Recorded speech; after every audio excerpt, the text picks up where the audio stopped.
You know, as of writing this video, it's been about a year since the launch of Chapter 4. Chapter 5 has come out, and while I did love it, there is something that it has been itching my mind, and of course, it's Gerson. He's a favorite character of mine, sure, but there's something special about him. Something that I think runs a little deeper than people realize.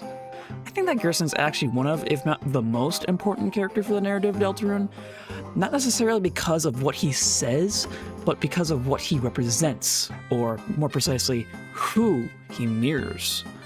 I promise that this is more interesting than you may think, so let's get into some evidence, shall we? Okay, so first we of course have Gerson's Undertale appearance. Gerson is here in his whole shopkeeper glory.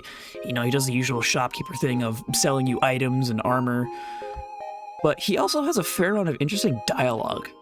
He's one of the first characters to tell us what the Deltarune is years before the game came out. And he also tells us about his time as the Hammer of Justice. I wonder where that's going to show up later.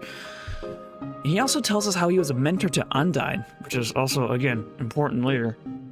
In the No Mercy route, he's interesting in the fact that he is well aware of the fact that he's completely safe in his shop, and you cannot harm him. He hopes that this was able to buy some time for some other monsters to get away from your rampage, so, the goat.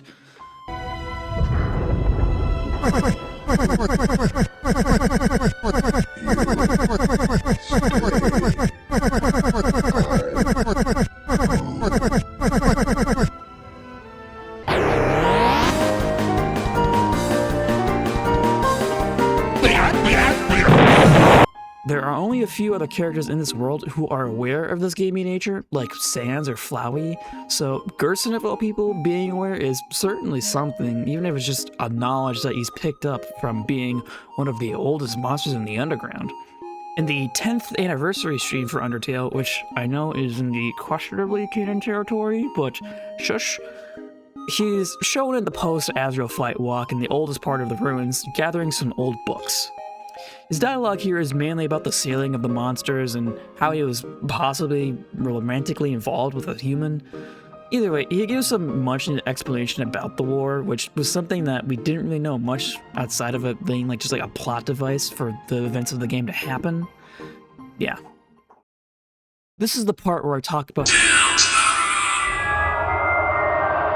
So in Deltarune, Gerson's been dead for a few years now. He used to be a teacher at the hometown school before he was replaced by Alphys. This is important. He was also the author of the Lord of the Hammer series, of which many copies can be found around hometown. In Chapter 2, we can see his son Alvin at the grave of Gerson saying, "Were you proud of me, father? And is it right for this hammer?" That's my Alvin impression. Which we now know with Chapter 4 was Alvin digging up Gerson's dust-covered hammer, which led to the creation of Darkener Gerson.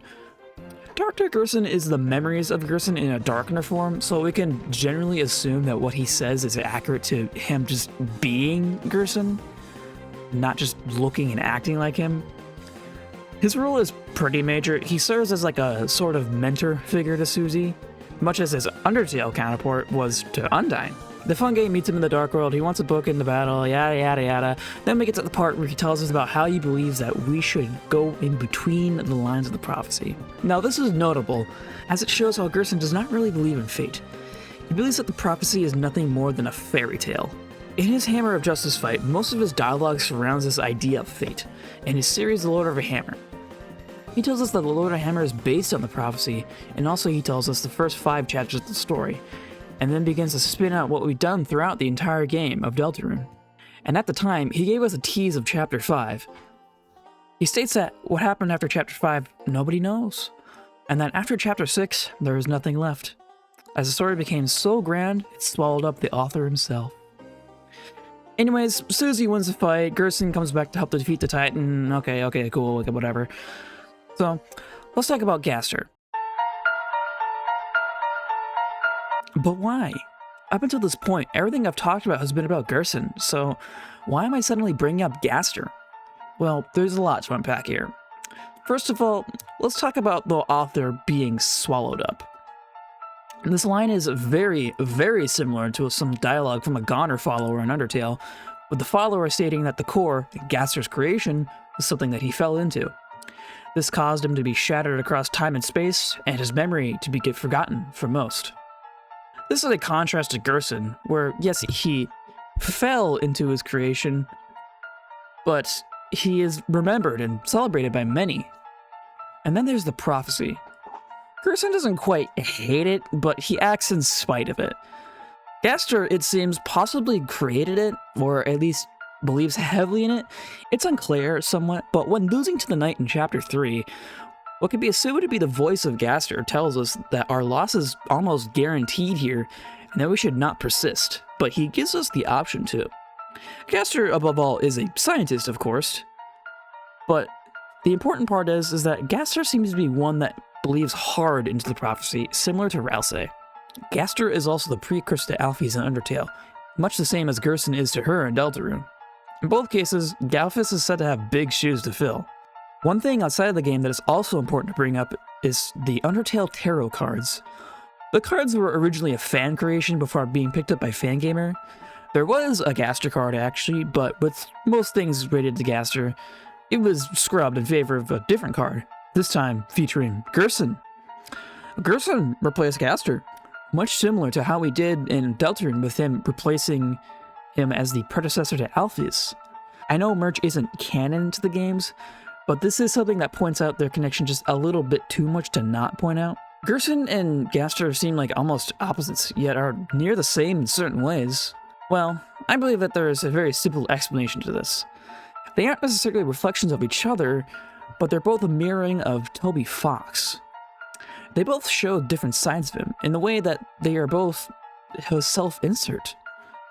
Gerson is a champion of hope, and believes that stories can be retold over and over and change. This is something that Toby Fox said near verbatim during the 10th anniversary stream, saying that the underground is a big place, and that the only limit to it is your imagination. Toby Fox believes stories, like Undertale, can be reimagined and rewritten as many times as you want. At the same time, Toby Fox is the creator of his games. Considering how many times Gaster has called Deltarune my Deltarune, it's not really a stretch to say that Gaster created the prophecy. And because Toby Fox created the game and its prophecy, Gaster represents Toby's being as the author and creator of this world. Gaster is the part of Toby that writes things his way, the part that says your choices do not matter.